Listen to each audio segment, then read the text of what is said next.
Ako po si Marilu Piaga, Agriculture Technologist sa Department of Agriculture ng Candaba, Pampanga. Nag-supervise po kami ng mga farmer, minamaster list po namin yung mga itinatanim ng vegetable at saka po mga rice. Ang naging epekto po nito, walang inani yung mga farmer. Ganito po yung nangyari sa lupa nila, wala po talagang makukuha kahit po ipa.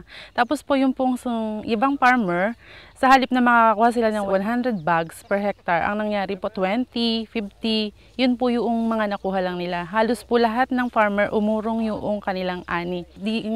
Sa tagal ko po sa DA, ngayon lang po nangyari yung ganitong pangyayari. Dati po kasi nung last year, ang dami po nilang inani, halos lahat, nagtaasan yung ani. Masasaya po yung mga farmer. Ngayon po, lahat sila malulungkot kasi hindi na po sila nakabayad ng utang.